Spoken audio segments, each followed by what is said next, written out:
So welcome everybody to this fantastic event this evening. I'm Michelle King. I'm the Chief People Officer for ODI.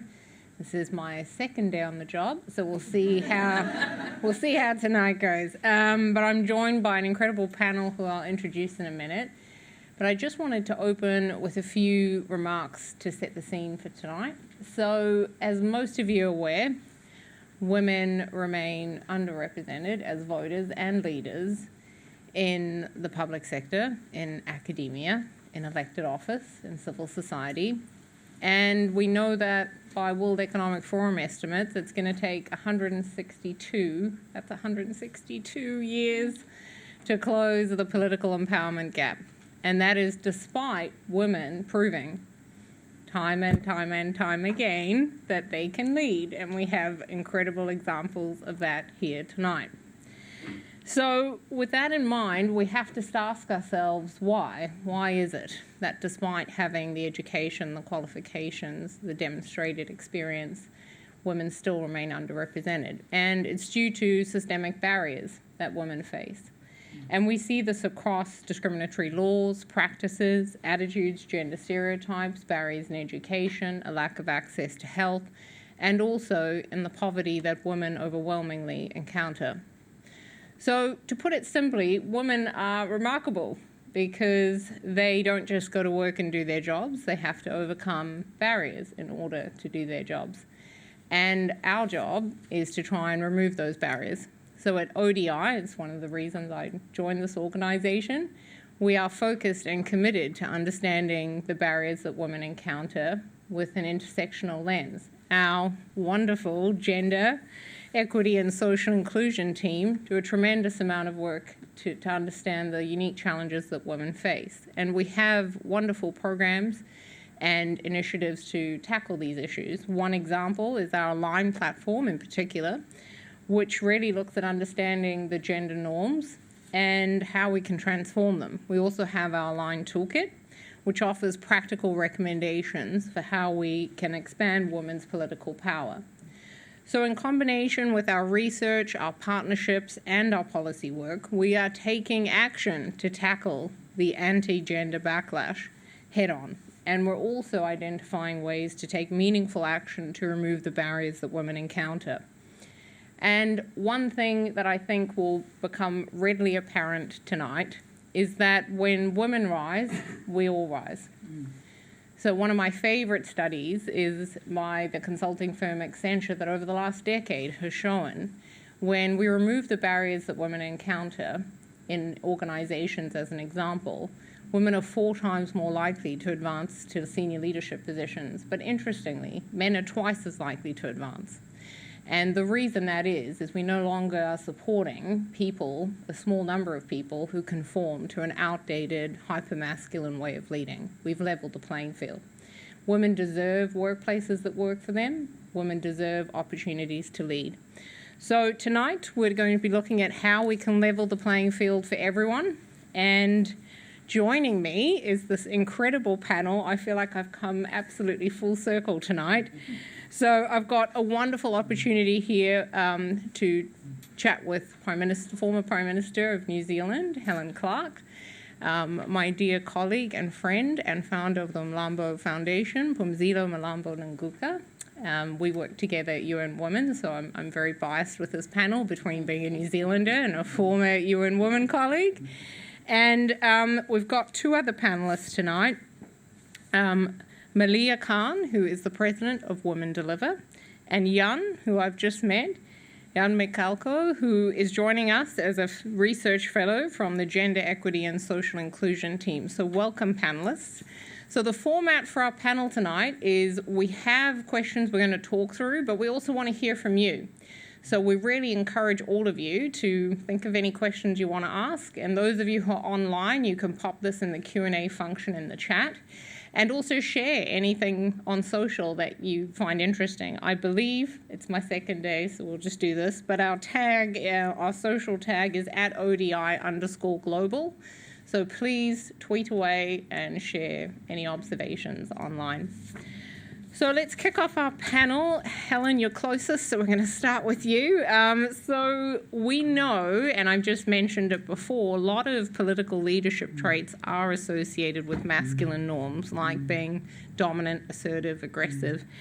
And we really wanted to hear from you as to how, you responded to those expectations during your time in office, and if you've seen any of those sort of gender norms change over time.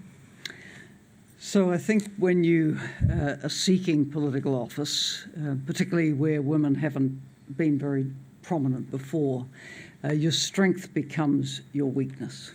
Basically, there's people who just don't want strong women leading them.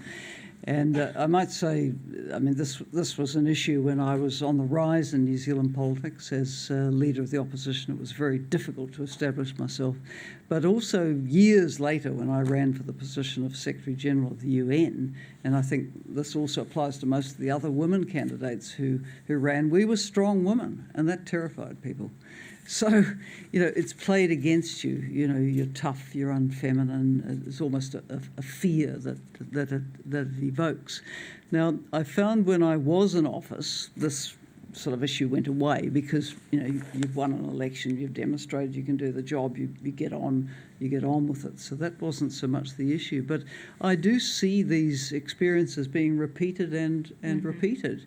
For example, Jacinda Ardern, who was once a young graduate in my back office and became, Prime Minister of New Zealand many years after I was Prime Minister, she was still facing the same issues and the stereotypical problems. So, for example, I didn't have children. I was always attacked for not having children because how could I possibly understand how the average family lived? She was attacked for having children and was labelled part-time Prime Minister. She was working 20 hours a day, but she was still part-time. So I've found there's always some gender angle that people are going to come at you on. And towards the end of my time as Prime Minister, because inevitably you have a shelf life and people start to get sick of you, but the criticism became gendered again. So any opportunity to label anything that my government did as nanny state, subtitle, this woman is telling you what to do, how to run your life, how to bring up your children, whether you should be using what kind of light bulb. So there was that.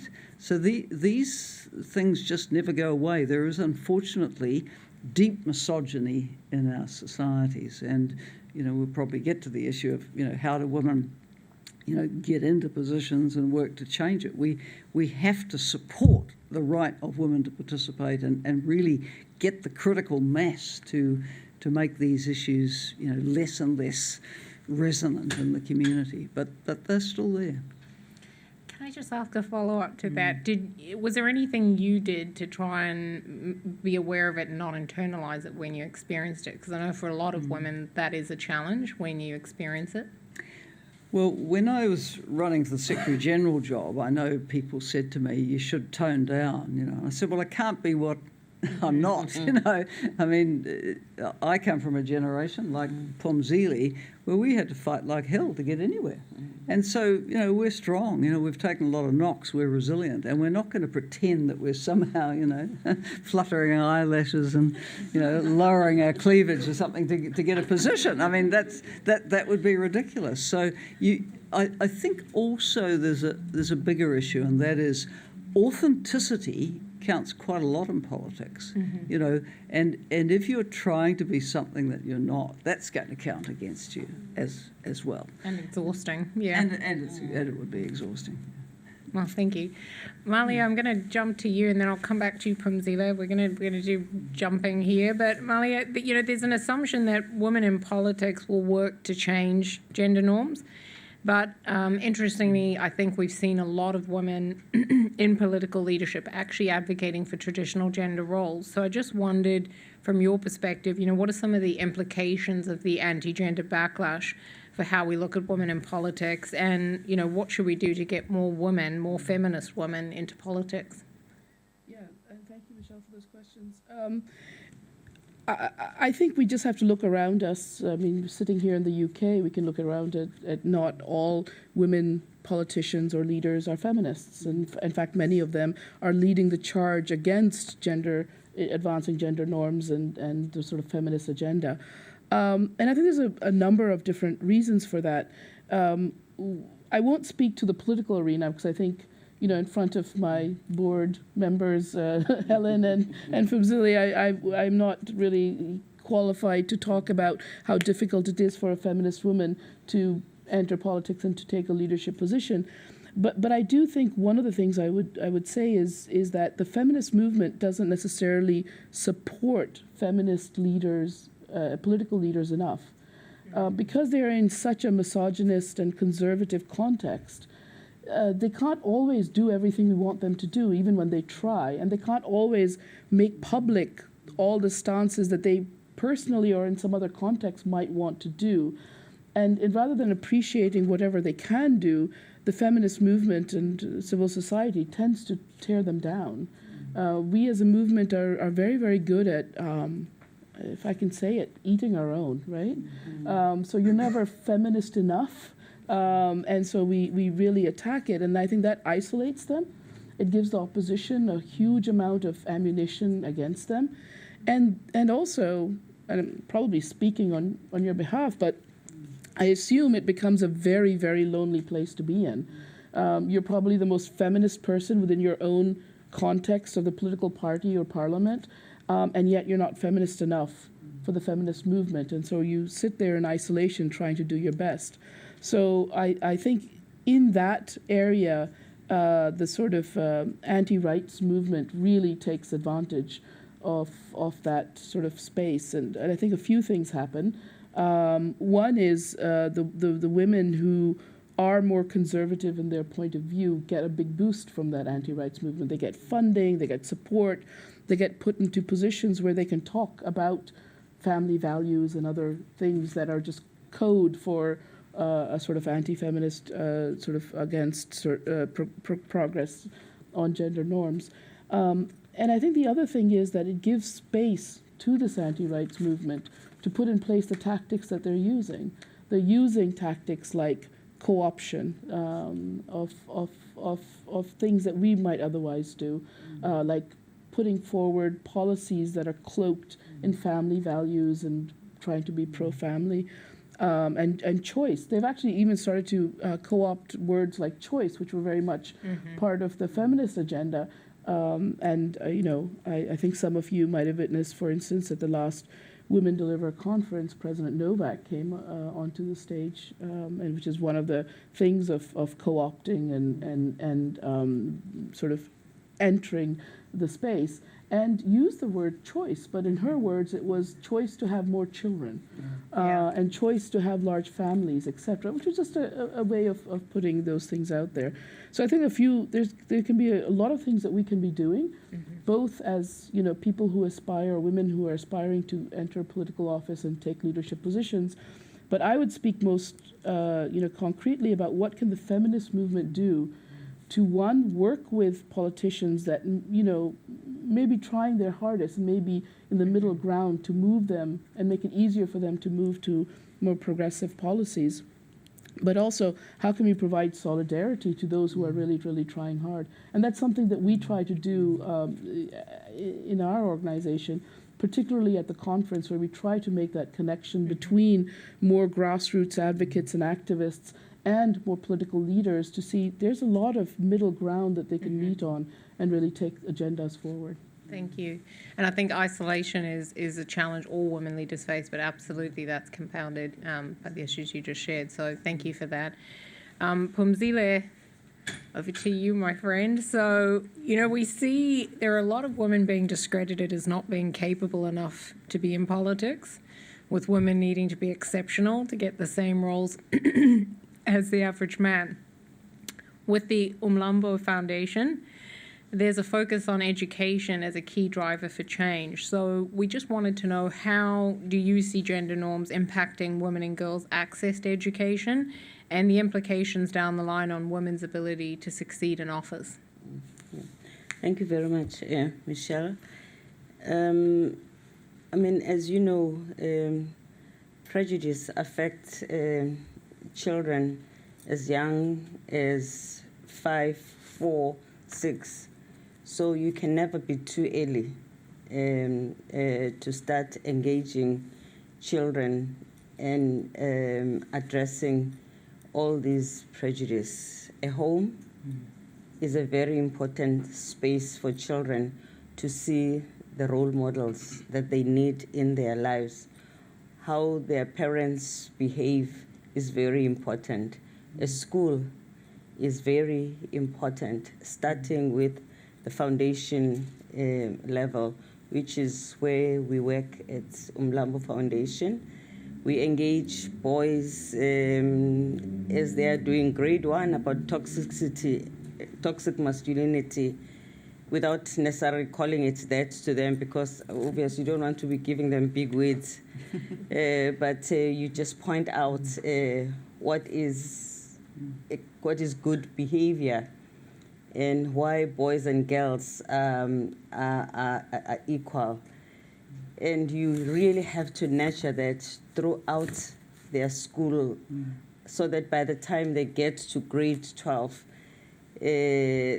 both girls and boys have hopefully embraced the right values. But for girls in particular, it's important to make sure that you give them as much resilience as you can give them. You give them vocabulary to call out discrimination when they face them, as well as to be aware of gender-based violence which may come their way. And you also want to make sure that if they do get to university, they are also in it to win. They are not going to be put down. It's still said that now girls do very well. More girls are graduating than boys even. But when you get to the workplace, girls are not in senior positions. I mean, girls are shocked to be with a boy at school who is a DC student and the girl is an A student, and you get to work and this boy is a boss, and you're like, Yeah. What happened here? you? You know, so it's a struggle all the way. It is exhausting, people. It really is exhausting. But, you know, this is not the time to stop, though. We have to continue to give the girls the strengths and to encourage them. And I think for us who have now aged in this struggle, you always have to make sure that we engage in intergenerational struggles so that you are able to share your experiences with younger people. You are able to encourage them, and literally, you know, you are the shoulders they must stand on, so that they can take their own journey forward. Yeah. And I think the, you know, for me, gender equality begins at home, and it's really, you know, Gina Davis through a Gina Davis Institute, they've done a huge amount of work in this space around just simply raising awareness of kids, and to your point, vocabulary being key. And for me, that's definitely something as a mum of 2 little ones, I'm trying to hammer home for my son just as much as my daughter. So Jan, excuse me, I'm losing my voice here.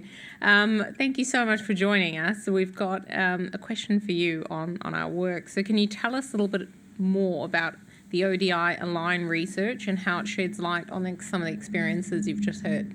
Yeah, thanks, Michelle. And I wanted to also, going to lose my voice, speak to 2 points to what both Helen and Phumzile mentioned. I think with regards to the expectations of women in politics and the norms that we see that are attached to political leaders.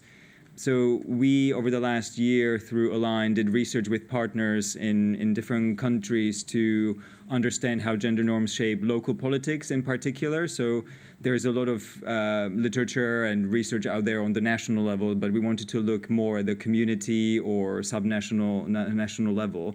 And some of the norms and expectations that Helen mentioned are also present, of course, at this level.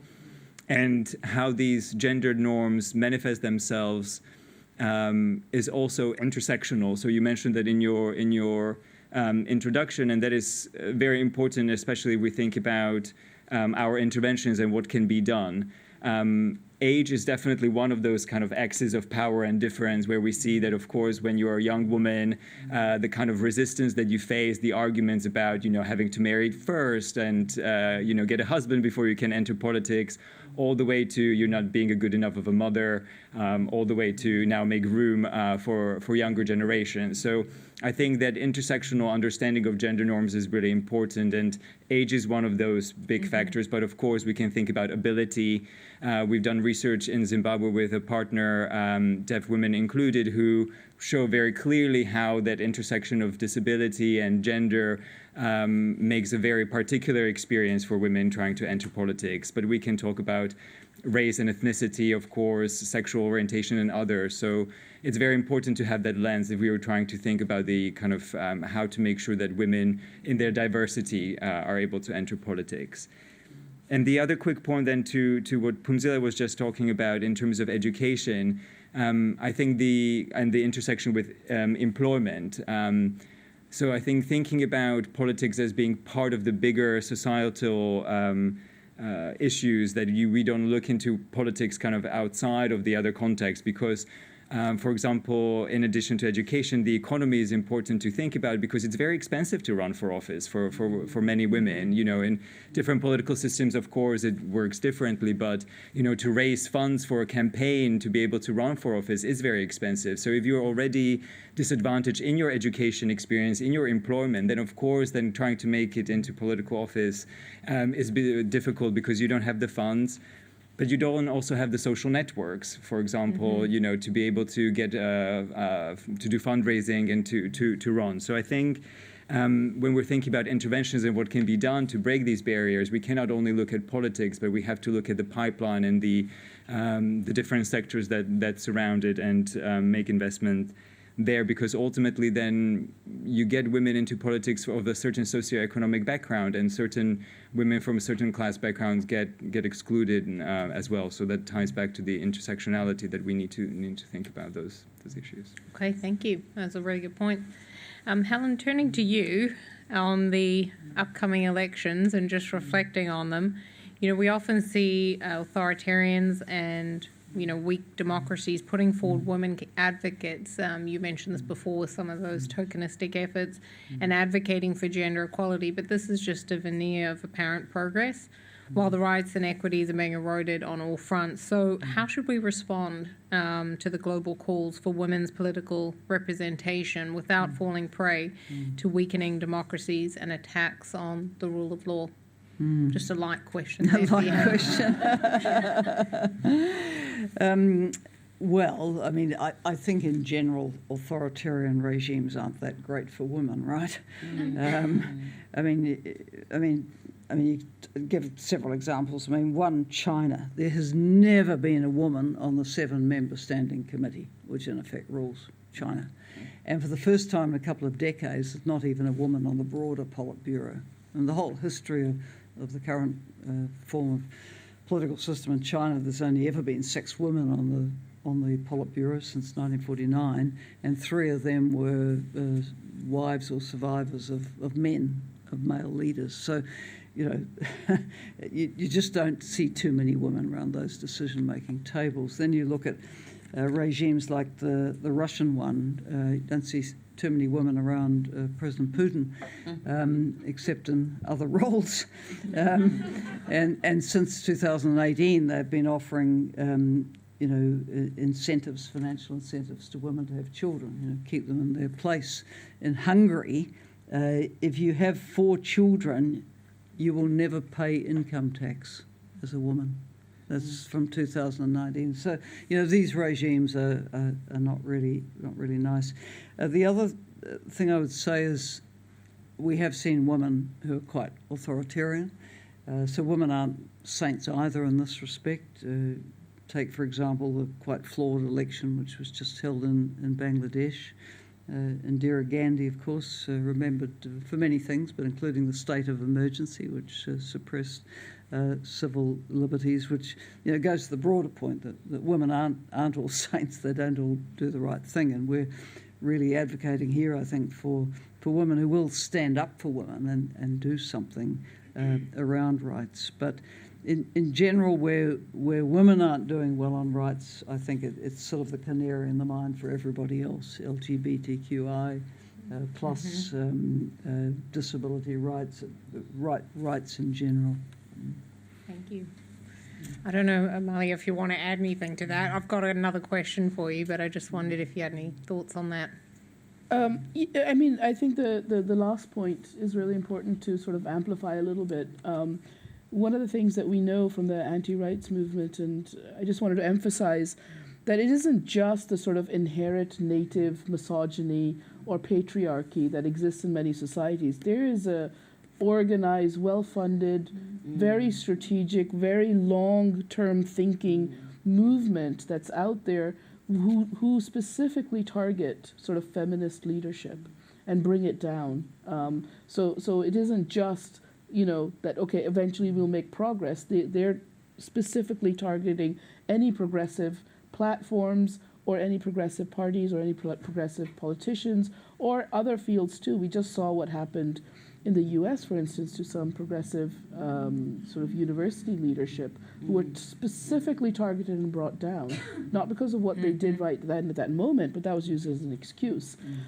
So the other thing to really think about is when these types of things get targeted, it's the sort of entry point, and then all sorts of sort of rights and liberties, particularly of minorities, but others also, really become a point of starting of making that progress that they would like to see, and they also think of it in terms of progress.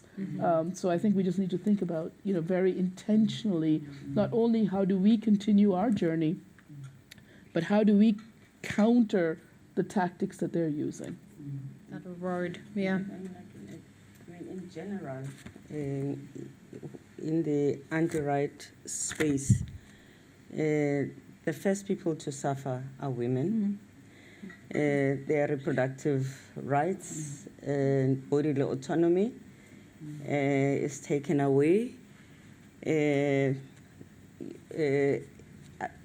Ageism becomes very strong in the countries. Can you think of anything? Homophobia becomes very strong. Racism becomes very strong. Ableism becomes very strong. So it just brings in all kinds of prejudices that would affect so many people across any population and community. Which is why I think we always say as feminists, you can't just be concerned about just being a woman. You have to be concerned about all of these issues and the intersectionality and fight all of them at the same time. I'm into that. So Phumzile, I'm going to close out. We've got the last question for you, and I've got a question for all panelists. So you were the first woman to hold the position of the Deputy President of South Africa. I mean, amazing. And you were at that point the highest ranking woman in the country's history. We know that role models and mentors can have a huge impact on women's choices to enter politics and succeed. And your influence as a role model to women who followed in your footsteps has been immeasurable. So my question to you is, growing up under apartheid, what was it like for you to break into the space, and how have you felt about your role as an inspiration to others since then? Well, one, I can tell you, it's very boring to be the first of this and first of that, because it's not supposed to be like that. There is no reason why it took such a long time for a woman to be in that position, but well, that's where we were. Yeah. And I was very conscious that I need to be one person who feels like I am 10 people, so as to create an illusion of the presence of women and the push that you need.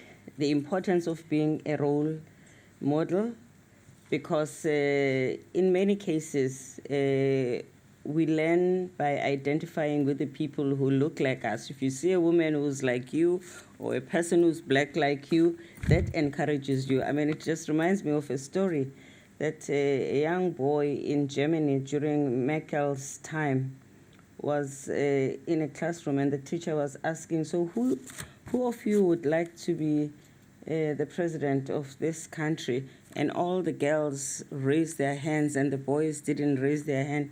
And the teacher was like, boys, you don't want to be president? Says, no, we can't be. President is a woman here. Always has to be a woman. Just shows you how much just seeing somebody that looks or doesn't look like you can actually influence how you are going to be. So I was very conscious that I must almost exaggerate the encouragement so that young women in particular, but women in general, feel the confidence and see the possibility that they have in them. It's also important to also make a difference so that you are not there as just a token. If you have power, exercise it. It is absolutely important to be in a position of power and to use that power, obviously, responsibly. Do the things that you're supposed to do, but people must never see you as a pushover because then you perpetuate this kind of thinking that women are softer or are lighter. And you don't have to be harsh. But hey, they must know you're there. It really is important. Thank you.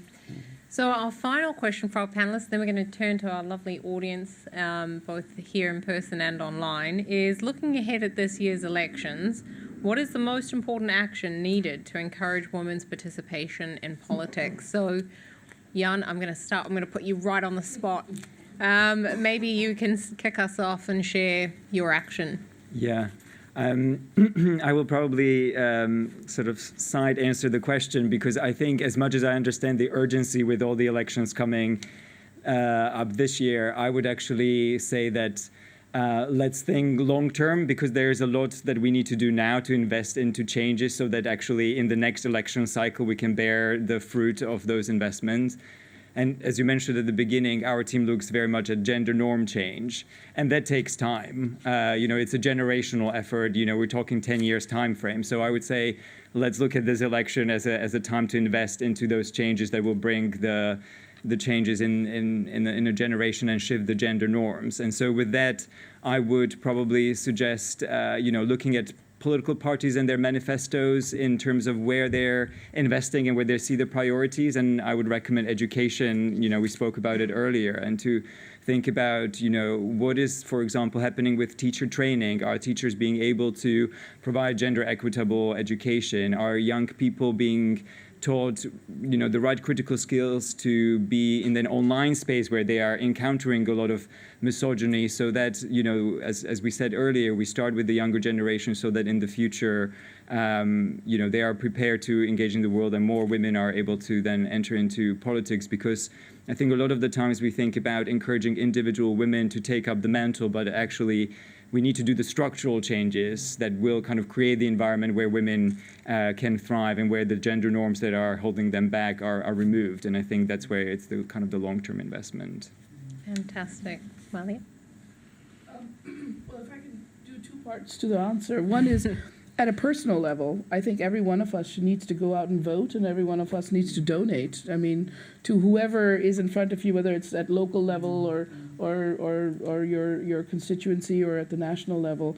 I think too often we disengage and then blame the political system and blame whoever comes out of it. So that's at an individual level. But then sort of representing civil society.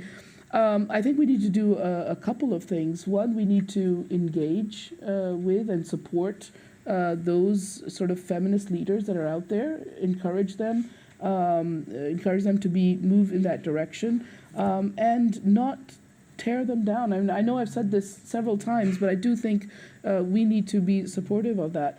And the second thing we need to do is stop as a civil society, treating politics as a dirty game. The more we say it's too toxic for us to engage in, etc., the more we leave it to people who thrive in that toxicity. And so I think that that's something we as a civil society also need to grapple with and engage with and support. Fantastic. Thank you, Phumzile. Well, I mean, I agree with Malika. We have to be out there, and it should not just be women. This gender issue, it's a mess that men made. So it really is important to make sure that the men take responsibility, that they are engaged, that they contribute towards finding solution. I can never overemphasize that. It's just not fair or even sustainable to make fighting for gender equality a woman's responsibility. It's not a woman's chore. It's a societal issue that needs both men and women and any other gender that is there in society. And we actually have to, as Maliha is saying, encourage the men to do the work, because I think sometimes we feminists of my time, we want to hold on to this as if we're the only ones who can make the change and make it difficult for other people to find entry points, especially men. I mean, I know during my time, I just never thought that men had a contribution to make. I wish I had realized this much earlier. You here, Jan. Yeah. Yeah, but now I realize that if this does not change, I cannot be talking to women all the time because I'm preaching to the converted and I'm leaving the culprits outside the story. So you need to bring the men inside and make them take responsibility without always also making them special when they do that. Because, you know, you should have been praising fishes for swimming. It's just a job that men must do as part of society. Thank you, Phumzile. Reminds me of the UN Women campaign. You had Phumzile, he for she. Yeah. Where, and the male leaders all used to compete to get this award from UN Women to be a he for she working for gender equality, and you were quite tough on them. They had to have some concrete actions to justify it. But look, agreeing with every point everyone else has made, a couple of others. Firstly, we have to put the pressure on political parties, because most political systems, people are elected through, you know, being put by their parties in positions where they can win, and often women have been put where they can't win. So the pressure has to go on for women to be in electable positions, whether it's party lists or the nature of the constituency, whatever. Political parties can be the greatest champions of women in politics, but they can also be the greatest opponents and underminers. So that has to change. Then I think there's three practical things that often occur. One is fundraising, which Jan's already referred to. The old girls' networks are not as well heeled as the old boys' networks. So as Maliha said, whatever we can do to even up the odds there is important. Secondly, and it's a slightly longer term issue, the nature of the electoral system does have a bearing on it. In the UK, which has the traditional first past the post system, it was a hell of a heave to get to decent numbers of women in Parliament. I think when Labor came in 97 here, it had women-only shortlists, and that made quite a difference. That was then, of course, ruled out by an equal equality tribunal of some kind. But in New Zealand, we struggled along with very low numbers of women in Parliament until proportional representation was introduced. And that structurally makes a difference, because it's much harder for political parties to go to the electorate with a list that doesn't have many women on it. Because women, hang on, you're really seriously presenting that list that doesn't have many women. From one election to the next, when the last under the old British-style system to the first proportional election, the numbers of women jumped from 20% to 30% in one election period, 3 years. And of course, by the time of the Parliament that's just closed in New Zealand, we have a new one now, it had gone to 50%. But there was just an acceleration of numbers, because parties had to face the reality that you can't present without women on your lists. The last point I was going to make is that In many societies, and frankly, this also increasingly means Western societies, physical security is an issue for women. And given that we are disproportionately targeted on social media, targeted, trolled, harassed, bullied, that starts to spill over into threats of physical violence in the West as anywhere else. Before Jacinda Ardern left politics, it got to the stage where she really couldn't go anywhere public pre-announced. One of the traditional sort of things you do in a campaign was, go through the shopping malls, with your campaign team. You couldn't do it anymore. Just too many abusive, hating people mobilised against you. So physical security is quite an issue. And who of us will, ever forget that image of Benazir Bhutto's assassination?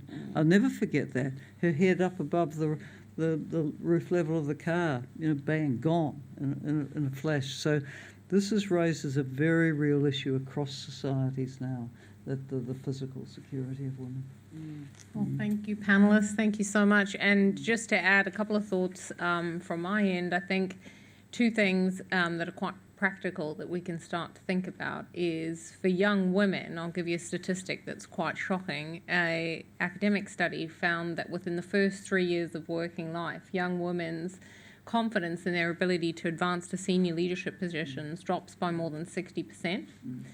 And it's because they get into workplaces, get into organizations and start to internalize the inequality they experience. They see these outdated, hypermasculine ways of leading and they think, this is not for me. And that's a real danger to supporting the next generation of young women. So one practical thing all of us can do is help raise awareness of the inequality they're experiencing, so that they don't internalize it. And I think the second point is with the increasing gender divide, we've seen the reports out this week of young boys being less supportive of gender equality. I think for me, in the work that I've done with men and young men in particular, I think helping them understand why this benefits them. You're not helping women, you're solving a problem you create. Women can't solve a problem they don't create. And so we need young men to understand that actually everything they want in terms of freedom to engage in more effective leadership behaviors, a lack of bullying, workplaces where they feel welcomed, that comes through creating an environment that works for everybody. And so it ultimately benefits not just their advancement, but also their fulfillment in life and work. So I think helping young men understand why this benefits them might be another way to enroll them. So I want to thank you all for sitting here on a Tuesday night and participating. I'm waiting for questions to come through from our online audience. So I wanted to check with the room. Oh, we've got raised hands from your husband as well. All right. I believe there's microphone. Oh, and here we've got microphones. So the microphone team. Yep, maybe we'll start there because it's nearest to you, and then we'll come around. Hello, everyone. I am Santana Muthani. I'm from Nairobi, and I work at the intersection of policy, gender, and technology. And I love that, Helen Clark, you talked about the physical safety of women in politics, or even trying to participate in politics. And something that I've seen, especially in the Kenyan political space, is women's intimate videos being released online. We've seen, women's locations being doxed, their houses. So you have people stalking them. And I think of the fact that we need to build resilience, as Phumzile said, right? But how do you build resilience in a way that, as they get physical safety, they're also safe online, and in a way that is also intersectional? Because we recognize that some of these women leaders may not know how to use the internet, may not even have access to the internet. So but now they'll still end up finding their videos, and then also the issue of deep fakes, right? Where someone said something, but they actually didn't say it. So you have videos of you going around saying things that, are misleading. So how can we best build resilience and, best protect women who are vying for political office? Thank you. Who'd like to take that one? Helen? Well, it's a huge issue. I was on a panel in the last couple of weeks looking at the implications of artificial intelligence for women in political systems and decision making, and it's quite profound. And first, I think we have to build an awareness of the problem. I think it's going to mean new skills needed on campaign teams, just to be monitoring what's happening. We also need to be pressuring for law and regulation to be up with this. You know, a deep fake impersonation, is that captured by our law now? You know, our laws are all being outdated by the sudden pace of technology. So at a number of levels, there are actions that we need to take. But you know, first build awareness in our teams, and also on the resilience thing. I mean, there are horrible people in our societies, and they play out their hatred on on social media sites. I mean, I think you just have to be ruthless with them. Hide and block, report. Twitter, by the way, almost never upholds any complaint. Doesn't matter how vile it is, but you have to keep on harassing them. You know, always report, always block, always hide. Just don't leave yourself open to the horrific things that people are throwing at you. Anything else, panelists? I mean, the one thing I'll add is that, know that all of this is not happening just in the political space, right? It's like literally pick up any sphere, whether it's political, it's economic, it's academia, it's civil society. These are connected processes. The people who are producing the deep fakes, the ones who have the troll farms, and all of these, they're all targeting sort of women feminist leaders out there in every single field. And so I think just as they're very strategic and joined up and well funded, we have to become strategic and joined up and well funded. And so far, we've been very much head in the sand and ignoring it as if it'll just go away by itself. Thank you. We're still waiting for our online audience to ask any questions, but we will now move. We've got quite a few over here, so I don't know if we can. That's great. Thank you. We'll pass the mic. Thank you, and thank you for such a wonderful panel. My name's Dr. Jenny Martin, so I'm an associate partner with Rabin Martin, but I also founded the Global Mental Health Collective Pandemic Periods. I can speak to the fact that I also receive quite a lot of online and cyber abuse and hate, which is very challenging. But one of the things I really wanted to ask the panel was, we are seeing a global pushback on women's rights, sexual reproductive rights, the rights of the LGBTQIA community. We have seen that at the UN General Assembly, with sexual reproductive rights, health and body autonomy being omitted largely from the declaration, the political declaration UHC, and again from the executive board that's just sat last week, which will obviously set the precedents for what's happening at WHA. So as we go into an election year where we have almost 60 elections that are happening, country level elections, and that's what's happening at the global level, I feel like we need to do more to encourage this dialogue and discussion and to be braver. Because if the UN General Assembly, if we can't have a discussion about sexual reproductive health rights, then how are we going to get it to the member states at that level? And I think just another thing, so that's my question, but also we have funding that goes to feminist movements. 5% of global funding is going to feminist movements. So how can we mobilise more funding and encourage donors, even like Gates, to invest more in grassroots level? And I can see you laughing. But it's, we are the ones on the ground that are doing the work. We're the ones that are working with the governments, and we are trying our best to push policies. I mean, I've had quite a good relationship with the Scottish Government, so we've done such great things, but not every government is accessible. And I would love to know your experiences and what you think we can do to try to advocate for more funding for feminist movements. So you've got a two-parter there. Sorry for that. No, this is the panel to ask that question. So, Phumzile, do you want to maybe share some thoughts on funding? It is hard. I think that, I used to say when I was working at UN Women that the women's agenda is broke. There is just no money to do women's work. No wonder we struggle so hard to have an impact, because the money is just so scarce.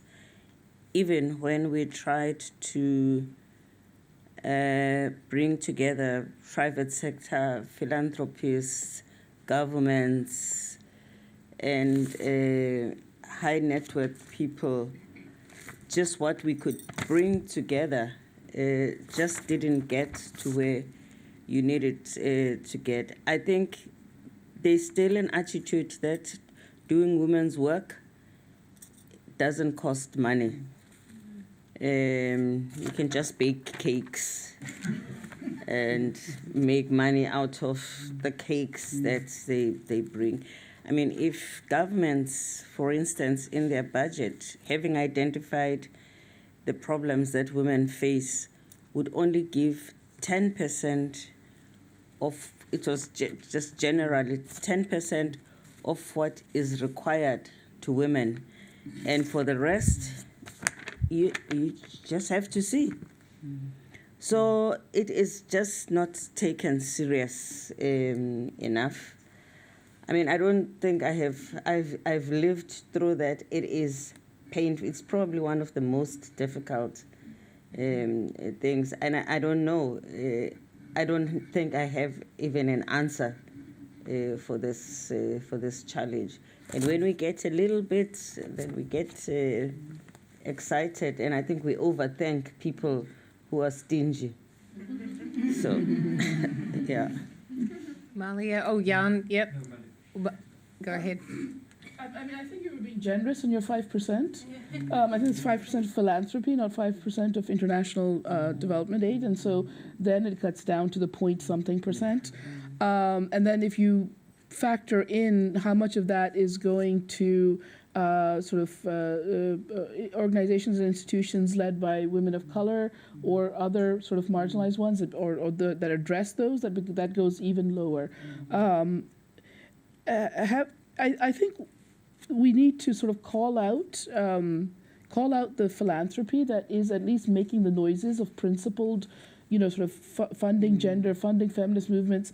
Very bravely, one of the sort of officers of a large philanthropic foundation, very bravely in a very public forum, said, "Well, I'll call it out. Their foundation funds over $500 million a year, supposedly is one of the best and most philanthropic, sort of feminist of them." And she called out and said, "Well, the sort of feminist movements get 65 million." Of those, right? So we need to start to do that analysis and push those that at least are saying the right things to be like, you can do better. Right? You've got these millions. I mean, if we could Feminist governments. and feminist governments, if you say you have a feminist foreign policy, let's do a gender audit, and not just a gender audit of, well, we have this huge big health project and 50% must be women, so therefore let's just put 50% of that in. But a true one to look at how much is going to feminist movements, how much is going to people of color and other marginalized people, and start to hold those accountable. But also, I think we need to start to look at ways that we can move, what we would call the movable middle. And influence them to move towards this too. And I actually smiled when you said Gates, not because I think they're not doing it, because I think they are on a journey where they can very quickly start to do it, and in many ways are funding things that are sort of next to that, and now are not afraid to say the feminist word and other things like that. So we have to also, support those, and particularly support those who are inside these organizations, who are again emphasize, leading the most lonely of existences because they're fighting and are always being targeted and always being named and shamed inside their own organizations. And when they step out and get into a feminist space, get clobbered again by us saying, you're not doing enough. And where do they go then? I think we could encourage, or exhort all funders to use a gender market tool on their allocations. This was introduced around the UN when I was there, and basically, in our projects, we had to look at how much was totally dedicated to advancing gender equality in its different dimensions, how much was that sort of part of the overall objective of the program, and was it not there at all? And you tried to eliminate the not there at all. Now, if you spin that around to the funders, the question should be, how much of your money is going specifically to this cause? Can you identify that everything else you're funding has this in as a dimension? In other words, you try and flush it out. Otherwise, they will get away with generalities, as Maliha has said. I mean, there have been good donors in the SRHR and gender equality space, but it's very vulnerable to changes of government. For example, Margot Wallström's feminist foreign policy in Sweden, has that survived the transition to a new government? I doubt it.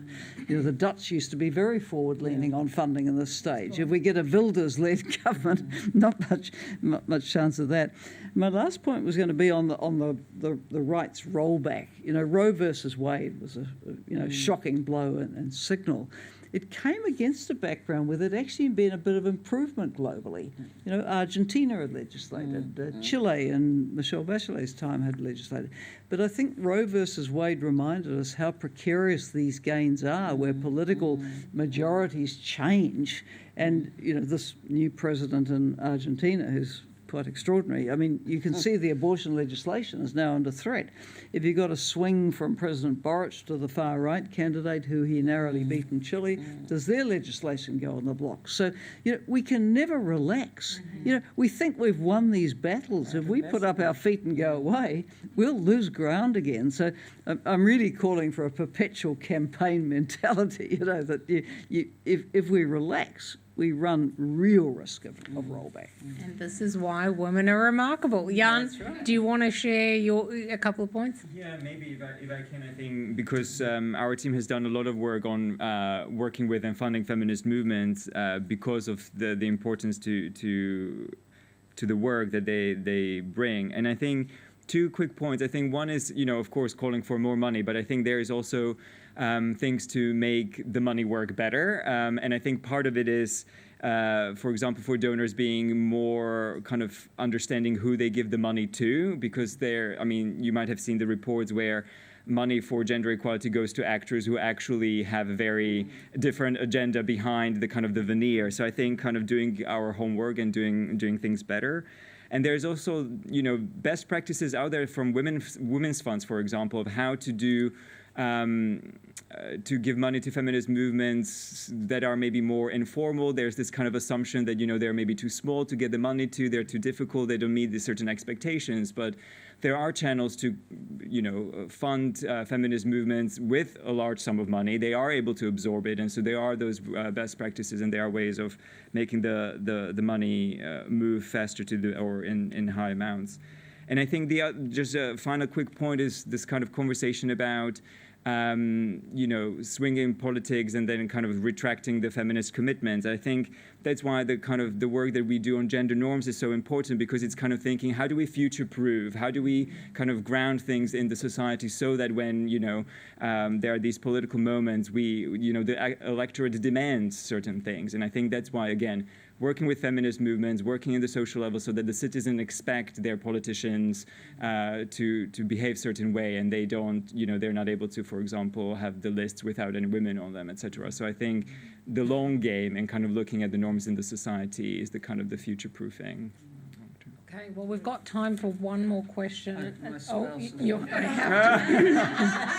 I've also got an online one, so we'll try and squeeze him in, but this is Helen Clark's husband, so we have to give him the opportunity. What does the panel think about quotas? That was my point. Quotas. I have my own view on quotas, but we'll ask the panel. What are your view on quotas? I've got a view on it. Is this your plant, I think? No, Yeah, it really does speed up the representation of women in politics. Sometimes I'd go to developing countries that come out of experience of colonisation, and the women would say, we're so slow, we're so slow. I'd say, don't be as slow as we were. In New Zealand, women got the vote in 1893. They didn't give us the right to run for Parliament till 1919. The first woman was elected 40 years after we got the vote. I mean, this is pathetic. When I was elected in 1981, we were still under 9% of the Parliament. This is close to a century after we got the vote. This is awful. So what I've seen is where quotas have been adopted, whether it's Rwanda or wherever, the numbers of women have just accelerated so fast in politics. It helps break the mould. So I'm for them. Okay, very clear. Thank you. I also support quotas and or targets, any special measure to help with speeding up inclusion of women. I mean, the risk is that if you don't have quotas, you just don't move. Yeah. And this idea that we have now that it's going to be taking more than 100 years before we can ever get anywhere, it could change so much if the whole world were to have some kind of special measures. And if something moves on in one part of the world, it actually influences what happens in another parts of the world. Yeah. Jan, you look like you're ready to jump in. No, I mean, I would agree. I think I would just add a caveat. I think there are different types of quotas that are more effective than others. I think, somebody mentioned the example of, putting women in slots that are unelectable, right? So in a way, there is you need to make sure that it's a certain type of quota that will make sure that the women actually do get into those positions of power. And I think then kind of the other caveat is, the additional support that goes with law, because sometimes it can be kind of an easy way. It's always difficult to pass that kind of legislation, but it could be seen as a panacea, but it needs to be accompanied with investment into other things, like, for example, mobilizing political will, that parties, and we do the change in parties, that we for example, make women aware of how to use the different legislation changes that are happening in their favor, because sometimes we might not be able to demand that those laws are actually implemented. So I think they need to be accompanied with. So I have failed in my job as moderator and completely neglected the online questions, but it's been a wonderful discussion. I want to just close with one last question, if we can, because I know we're at time. It's an important one, though, and you mentioned it before. So technology-facilitated gender-based violence is increasingly used as a tool to dissuade women from participating in politics, to silence them, or to push them into self-censoring or stepping back from politics. Have you seen any successful models of political parties supporting women candidates or politicians to address technology-facilitated gender-based violence or publicly denouncing these attacks? No, I haven't, but I'd love to be informed that there are some. As I say, I think our campaign teams, they need new literacy in this. I think it's come up on us very, very fast. And I think probably the failure of Hillary Clinton to be elected was what jolted a lot of awareness of the way, the social media were being used as a tool to harass and prevent women getting forward. So, yeah, we just need greater efforts. If there are some, let's hear about them. Any other thoughts on that question? Well, and also we need better legislation. Yeah. In order to make sure that it's not as easy as it is now to use technology to harass women. In many parts of the world, if not everywhere, those who mean well are always ahead of those. I mean, those who don't mean well are always ahead. Yeah. And governments and other law enforcers are always running behind. There has to be a way in which we now anticipate that this is going to happen. I mean, I'm just afraid of the elections we're going to have this year, of just how technology is going to be used against people, and by now one would have hoped that something has already been done to anticipate all the horrible things that we are likely to witness. Well, on that very sobering note, I want to just close our panel. And, one very short point for us to think about is tonight we have heard of all the barriers, all the challenges women encounter, and yet we still make it into leadership positions. And I think women are remarkable, but how much more remarkable could they be if none of these barriers existed? So there really is a motivation to level the playing field and give women opportunities to lead. So thank you, panelists, for your wonderful comments. And thank you to everybody online, and to all of you here. Please join us for a networking event out there, and thank you everyone online. Thank you. Thanks, Michelle. Thanks.